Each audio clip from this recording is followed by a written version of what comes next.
Hello and welcome to the Nerdcore discussion on Kingsman, The Golden Circle. We've been seeing that this movie's been getting a lot of heat for its many flaws, supposedly, but we think it's better than it's getting credit for, so we wanted to talk about what we thought was good. And what we thought was bad, but we'll start off with the bad, just to get it out of the way. Yeah, because we want to focus on what we especially liked about this movie, since everywhere else you're hearing, it's bad because of this, it's bad because of that, so we want to focus on what we like to show why it's not as bad as people think. And why it's worth seeing in theaters.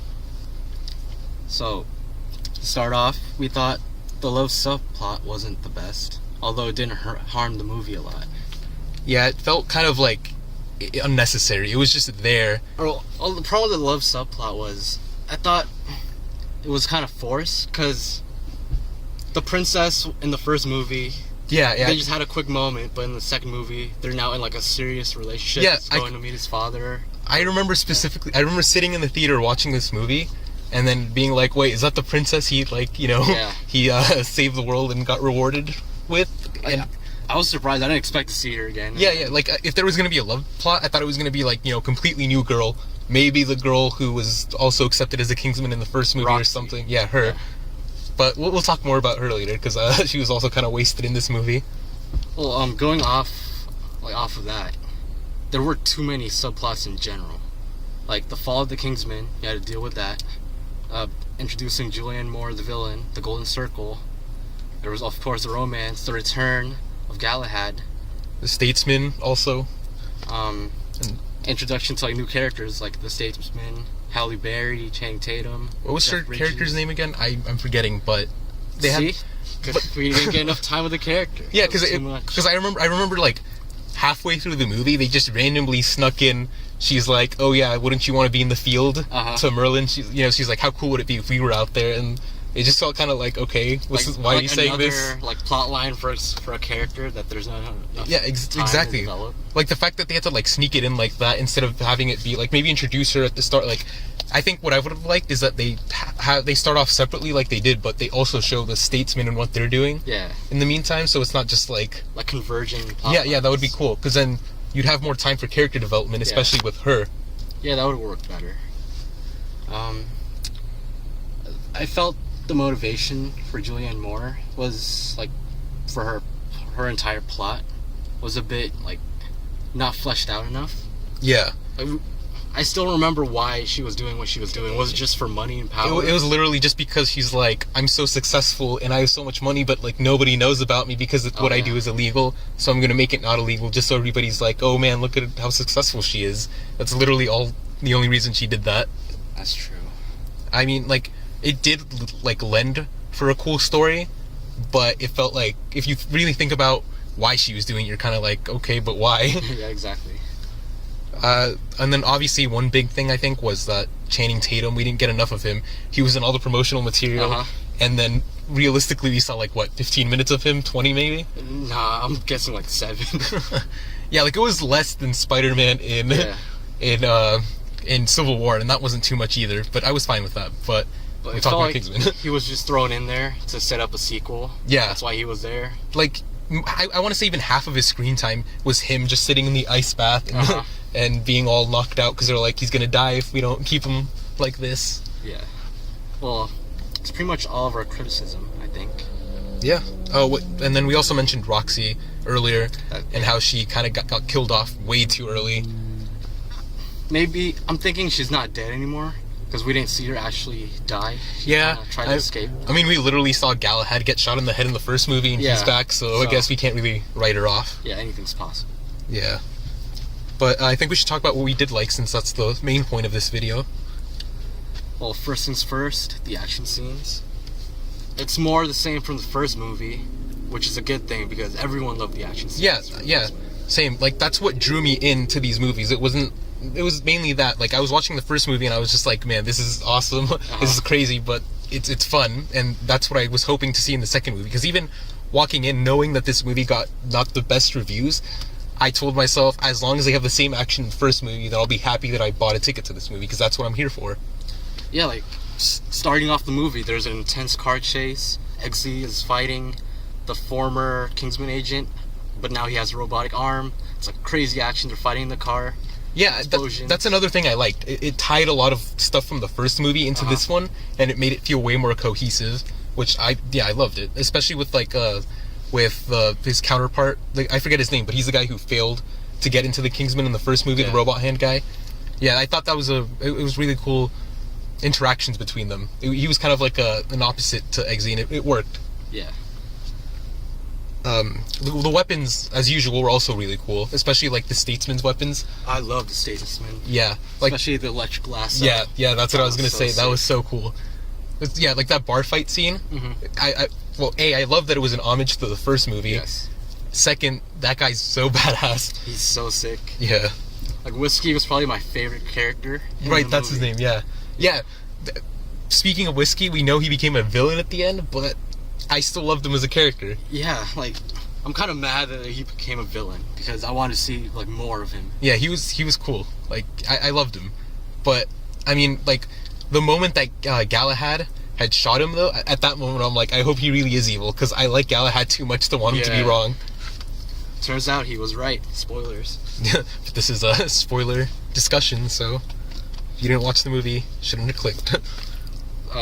Speaking more of Whisky, their final fight scene at the end That was so great. I love that one. of Galahad and Eggsy versus Whisky. Yeah, that was amazing. That was by far my best fight, my favorite fight in the movie. Yeah, it was great, like seeing them like work together. Yeah, like, exactly. And he was just like destroying them at first. But then Yeah, see, that's the thing that I like the most. That although it was 2 against 1, Whisky could more than hold his own. exactly. He's that badass. Yeah, so I loved it. Eggsy, and played by Taron Egerton. He's back, of course. Likable, charismatic. He's more mature. He's still learning. Yeah, I like that there was actually character development. Like, you actually could tell that this is a different Eggsy from from the first movie. From the first movie, he was kind of like, this irresponsible, Like punk kid. Yeah, exactly. But here he's accepted responsibility. Yeah, he's still kind of like the same in some ways. He Yeah. still hangs out with his friends, but that's good. He doesn't change too much. He only changes what was bad about him, I guess you want to say, in the first movies. Yeah, and I like that plot point about how Eggsy's like growth can be attributed to Galahad like kind of taking him in under his wing. Yeah, that was also one of the best parts of the movie. Just their chemistry and just their relationship and how important they are to each other. Yeah, it's like a father and son relationship. Yeah, which is great, especially considering that, Eggsy didn't have his actual father growing up. So, to him, Galahad, in a way, is his father. And that's why it was so emotional seeing Galahad's return to being normal and them reuniting. Yeah, especially, like, him attempting to get Galahad back to normal since he had lost his memory. Yeah. That whole scene with the dog, that was intense. And another great callback to the first movie. Exactly, yeah. That was definitely a really good scene, in my opinion. So, Julianne Moore as the villain, what'd you think? Like we said earlier, I didn't like her motivations as much, but putting that aside, I thought she was a really good villain. Yeah. She was really crazy and made me feel super uncomfortable and uneasy the entire time, which you want from a villain. Yeah, like, the Kingsman movies, they've established that the villains are always going to be wacky and eccentric. Kinda like Samuel L. Jackson from the first movie. Yeah, in the first movie, I wasn't expecting that, but I ended up liking it, which is why when they did it again in this movie, I also liked it. I mean, some could argue that maybe you'd want a different villain, but I thought they were different enough, yet also similar enough to where, like, it worked for the movie. Yeah, I like Julianne Moore's entire base. It's like a 60s themed, like... It was almost like, it's kind of like in Disneyland when you're walking through Main Street. Exactly, That's what it reminded me of. But again, these movies are over the top. Yeah, it was like in the middle of a jungle in like a Mayan temple or something like that, like some sort of... And yet it had movie theaters, classic diners. Yep. It was the a cool diner. aesthetic. The diner, that was crazy. The diner scene where, at the start of the movie, because I hope you guys have seen this movie. At the start Go see it. Yeah, but at the start of the movie, she, when we're first introduced to her character, we see that one of her employees is recruiting one of his friends to join their organization. And when they do, she basically points out that the new recruit's friend had betrayed her, and so she forces him to kill him by putting him inside of a meat grinder. Ooh. And that's not even the most twisted part. The most twisted part was that she made a hamburger using that meat and forced the guy to eat it, like basically saying, eat this or you're not going to be in our club. And I thought that was crazy. Like, that's the moment I was like, holy shit, she's insane. Like, as Eduardo's recounting that, I'm still, like, in shock that that actually happened. Yeah, like, I'm sure in real life that burger tasted delicious because it was probably, just That's cow true. meat. But, like, even the guy who was, like, acting in that scene, he really sold how disgusted he was. Like, it showed how psycho this character is. Yep. Like, in the first scene, she's serving human hamburgers. Yep. It's like, it really set the tone to, like, what to expect. Exactly. Like, like, instead of, like, being like, oh, she's just a sweet lady, like, how is she's not, like, super strong or anything, how's she gonna stand up to, like, anybody else? But you see that she's just twisted, and that's really what gets you. Yeah, she's not a physical villain. She's manipulating everyone around her. Exactly. Plus, we can't discount her dogs. She had two robotic dogs that were really dangerous. Like, I know whenever I saw them attack on screen, I was like, I have no idea what I would do if that was me. Yeah. Like, I could run, but they're gonna catch me, and that's gonna hurt. And I think the dogs were a cool, like, sidekick to the main villain. Yeah, Like how Samuel L. Jackson had that lady with the sword exactly. legs. Because they're more, like you said earlier, they're more, like, mentally capable villains, so they need that brawn. Yeah. And for her, those dogs were her brawn. And they made some cool scenes with the dogs. Yeah, especially the scenes where we had why am I blanking on his name right now? He was the best part of the movie. Elton John. Yes, Elton John. I don't know why I completely blanked out on his name right now. I had his face in my mind. But yeah, it went for some really, really great scenes with Elton John, who is my favorite character in the film. Mine too. Yeah, something I didn't... Second. I never would have expected to say that, but he was my favorite. Like, yeah, we'll just talk about Elton John now, since we're on Okay, this topic. yeah. That works. Like, I heard he was in the movie. I thought it was just a quick cameo, but I didn't even know. Huge role in the movie. Yeah, he was essentially just a character. Yeah. It wasn't a cameo like Stan Lee's cameos. It was he was part of the story. He was integral to the story. So for people who don't know but are listening to this, Elton John was kidnapped by Julianne Moore's like character, and she's using him as like a performer for her. Mm-hmm. So yeah, pretty much. And like we were talking about the dogs earlier.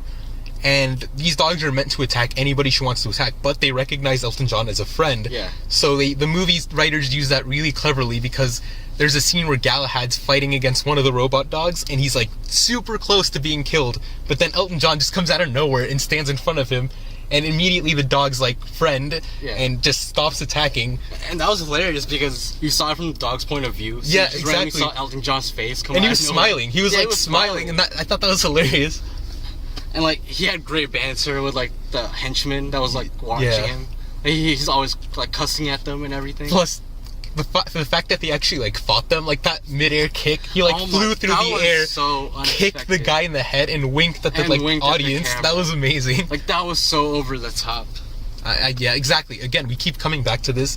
These movies are over the top, but that's why we love them. It captures like what it's like to read a comic book. Exactly. It's just colorful, fun, filled with action. Doesn't take itself seriously, and that's why we like the movie a lot. So we should talk about the Statesman. Oh yeah, that's a big part of the movie that we haven't really talked much about.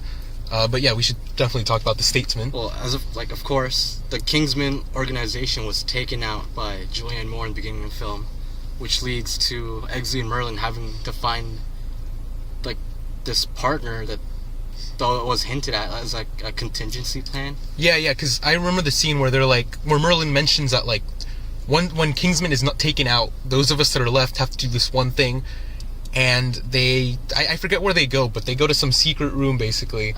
And they open up a vault, right? They open up a vault and they find a bottle of whiskey. Yeah, and they're just super confused. They're like, is this really it? Like, we thought this was like some super powerful weapon or something that was going to help us take out our enemies. Merlin thought they were being punked. Yeah, exactly. So then they get drunk, and at the bottom of the bottle, they see They see Made in Kentucky. But the K for Kentucky is the Kingsman logo, so they're like, maybe this is a clue. We should go to Kentucky. And so they do. And that's when they encounter Channing Tatum's character of Tequila. Yep. And they get into a fight, they get captured, and... I like that. I like that it wasn't like they were like, oh yeah, I know who you are, and he was just like, come on, I'll help you. It was like, who the heck are you? Yeah. I'm gonna, like, why don't you tell me who you are? Plus, it allowed for them to introduce the return of Galahad in a really shocking way. Because we all knew he was going to be there, but I was not expecting him to be in the possession of the Statesman. Yeah. Like when they revealed him, like we thought he was back already, but no, he was still like... He was crazy and like, memory. Yeah, he had no memory. He thought he was a butterfly researcher. Yeah. Well, continuing on with the Statesman, Jeff Bridges was great as Champagne, which is... Yeah, he was leader. He was a good leader. He was calming and like he was, oddly enough, he was the one guy in the movie I felt I could actually trust from the Statesman. Yeah. Like everybody else, like I felt, they could double cross us, but not him. Something about him. He was just calming. I don't know what it was. It's Jeff Bridges, man. You gotta trust him. But I thought the Statesmen were a cool counterpart. It's kind of, I don't know what I was gonna say anymore, but I thought they were a cool counterpart. And of course, the Statesman, they brought us the character Whisky, played by Pedro Pascal.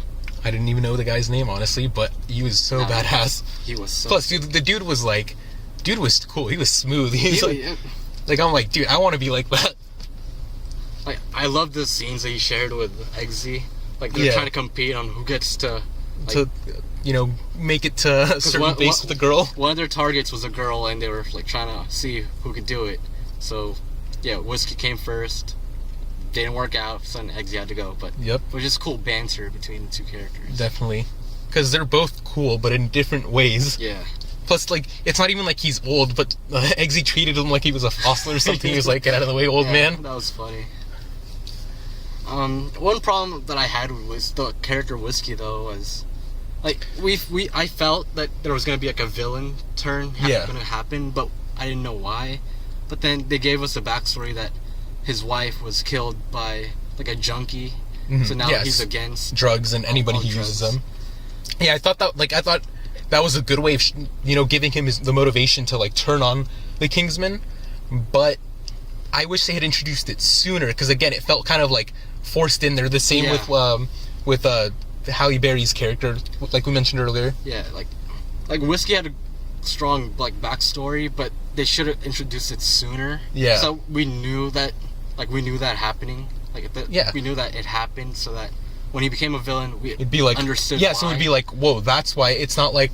Because it was just forced. It was like, I want to say it was in, like, the third act of the movie, so... Yeah. And it was just, like, a quick line drop, like, oh, yeah, they killed my wife. I'm like, okay. I'm like, okay, it makes sense why you're turning on them now, but if they had introduced it earlier, again, we would have had that, like, oh man moment where, like, our jaws kind of just dropped, like, it all makes sense now. Yeah, but we still like the character, though. Yeah, overall, I thought he was a great character. Yeah, like 99% he was great. Well, the humor was still, like, it picked up what Kingsman left off of the first movie. Yeah, again, it's one of the other things that sets it apart from, like, a James Bond movie, because you want these spy movies to stand out from each other, and Kingsman, it doesn't take itself seriously, so it jokes around way more, and I love that. And you could thank Elton John for a good chunk of the humor. Yep, that was one of the main reasons he was my favorite character. Whenever he was on screen, I was guaranteed to laugh. It was just great, like, we're talking about Elton John again, but we have to, because we loved him so much. But, like, he had scenes with Julianne Moore, and he's, like, cussing her out. Plus, there's my favorite scene with Elton John is just a quick moment of him turning to the camera and being like, F you. Yeah. Like, just the way he says it, the face he makes, it was so perfect. Like, he was staring right at us when he said it. That's why it was so funny. Yeah, I was dying. Like, if they ever want to make an Elton John spin-off, count me in. Dude, first night, I'll be there. Just kind of quickly, I also want to mention the transitions they had between scenes. I thought they were really clever. The director and the editors did a good job of, just seamlessly transitioning locations. Like, there's a scene where Eggsy is, or actually, is it Eggsy? Somebody, there's marijuana. I forget what's going on exactly, but it zooms in on, like, a bag of marijuana, and all of a sudden the marijuana fades into trees, and we're now at a forest where Julianne Moore's base is at. Yeah, exactly. I thought that was a really cool transition. It was clever. Yeah, and they did that again somewhere else in the movie. I forget where exactly, but I remember really liking that. Yeah. I think it might have been involved with the Statesman, I think. Yeah, probably. Oh, yeah, it was the bottle. It was the bottle. When they first saw that it was in Kentucky, it zoomed in on the bottle, and the bottle faded into a building, because the Statesman had, like, a whiskey-shaped building on their property. It was just clever, and, like, it was like a clever way to transition between different locations. Yeah. Instead of just having like a title screen saying, "Oh, you're over here now." Yeah, exactly. It looks smooth and it's quick. It's nice. Yeah. I wish more movies would do that. Yeah, definitely. Another character that I felt was really, really well written and became one of my favorite characters after this movie was Merlin. Played by Mark Strong. Yeah, he was. He kind of played off of that whole part of the movie we had mentioned earlier with Halle Berry, where she says, "Don't you wish you could be out on the field?" At first, he's like, "No, why would we be there? Like, they need us to be behind the computers and like do all this stuff for them." But then, when they decide to like just leave the Statesman behind because they don't know if they can actually trust them, he decides to join them, and that was a great scene in my opinion. Oh man, like, yeah. So if you don't know what happened, Eggsy got caught like on a landmine. So, Mark Strong's character of Merlin, he takes Eggsy's place. Yeah, but the way he does it was really clever because he tricks him. He says, "I have this spray that can freeze the mine for a bit, and we have to run as soon as I freeze it." Yeah. And so Eggsy's like, "Okay, let's do it." And then he's like, "Remember, we have to like move as soon as this happens." So he freezes the mine, but instead of running away, he pushes Eggsy and puts his foot on top of the mine. So his foot's there. The spray melts, and essentially now he's taken Eggsy's place, like we had said. And I think that was a good moment because if you remember from the first movie, Eggsy's father saved Merlin. Right. So that's him returning the favor. Yeah, again, good connections between the first and second movies. And we gotta talk about his death. So, we know Merlin's gonna die, but he decides to sacrifice himself by taking out a few henchmen. Mm-hmm. And he does this by singing this song, this country song. Right. About going back to West Virginia, and it was like a strong like performance from him just singing, which I did not expect he could do. I thought that was a cool scene. It was just him singing, and he drew out all the guards that the villain had. Yeah. Because she's like, they're like, "Who's singing?" And she tells them, "Go check it out." So then they go out and they just find him singing, and as soon as they get close, he removes his foot. He finishes his song, of course. He removes his foot from the mine, and then boom, takes out all the guards. It was such a cool death that I couldn't even be mad about it. Yeah, exactly. Like, I thought that was a great way for him to go out. Like, I'm gonna miss the character. Yeah. And that's one character that I'm confident they're not gonna be able to bring back. Maybe not. Okay, if they bring him back, it'd probably be something computer-based. Like, you could bring back an AI version of him. I like that idea. But it would never be the real version of him. Yeah. At least I would say it would never be the real version of him. Plus, that's one character where I really feel it would cheapen his death, because he did something so heroic at the end. Yeah, I'd be fine if he never, like... Yeah. Came back again. Yeah, exactly. Yeah, if he does, though, I'd be fine with him coming back as an AI or something that'll help I really him. like that idea. Yeah. Plus, again, it would keep in line with what they'd have already established. It's a little over the top, but it works. So, we had mentioned that he was singing during that scene, which is why I also want to mention that they had really good songs. The movie overall had really good songs to have to go along with the action. It's songs you wouldn't expect to go along with an action scene, but it worked really well. Like when Galahad and Eggsy were invading the base, and you heard Elton John Saturday Night Live for fighting. He put that in so perfectly, and he was like, "What day is it today again?" No, because he was singing Wednesday, right? Yeah, Wednesday. And then one of the guards who was in charge of like taking care of him was like, "But doesn't the song go Saturday?" And he's like, "What day is it today?" And then he's like, "Wednesday," and he's like, "Exactly." And then he just starts singing. And like it just worked, like the rock soundtrack set to the high-paced action. Exactly. It was cool. Exactly. I thought music to me, music is a big part of movies. So I love when like the music becomes part of the story in a bigger way. So, what do you want to see from a third movie? From a third movie, I definitely want to see more Channing Tatum. More Channing Tatum. Because we had mentioned earlier that he was kind of wasted in this movie, but the way they set up the ending, if there is a third movie, which I really hope there is, so people who didn't like the movie, hope you didn't ruin that for me, but if there's a third movie, then I think it's pretty clear we're going to get more Channing Tatum. Yes. Because at the end of the movie, the Statesman buy, a Scotch company? Yeah. For Kingsman. So now they're in the whiskey business too. Yeah, they're in the alcohol business together. So Jeff Bridges says we're more than cousins. Well, no, before we were cousins, now we're brothers, and just establishing that they're going to be working more closely together. Yes. And we even see Channing Tatum's character get a suit at the end, so he's all dressed all dapper like the Kingsmen are. Yeah, so they're hinting that he'll join the not the Statesman. He'll leave the Statesman and join the Kingsman organization. Yeah. Because I would love to see a movie with him and Eggsy working together. Yeah, like a buddy cop movie. 21 Kingsman. 21 Kingsman. They make that happen. Yeah, but that's definitely something I'd be looking forward to. Also, more Elton John, if we can somehow even just get a little more of him. just maybe like, I feel like you could open up the next, because I remember Elton John telling Galahad, because Galahad's like, hey, if I save the world, can I get free tickets to your concert? And he's just like, you can get a backstage pass, which I love because it was also kind of like the end of the last Kingsman movie when Eggsy got a backstage pass to the princess. Man. But I thought that was funny. So they could totally start a movie with one of them at the concert. I wouldn't mind that. They should make Elton John an honorary Kingsman. Yeah, I would love that. And yeah, overall, the movie is a fun time. It's worth seeing in theaters. Yeah. Ignore the bad reviews that you've been hearing. Yeah, especially the bad review that I would like to point out is that some people are saying that the action is too over the top.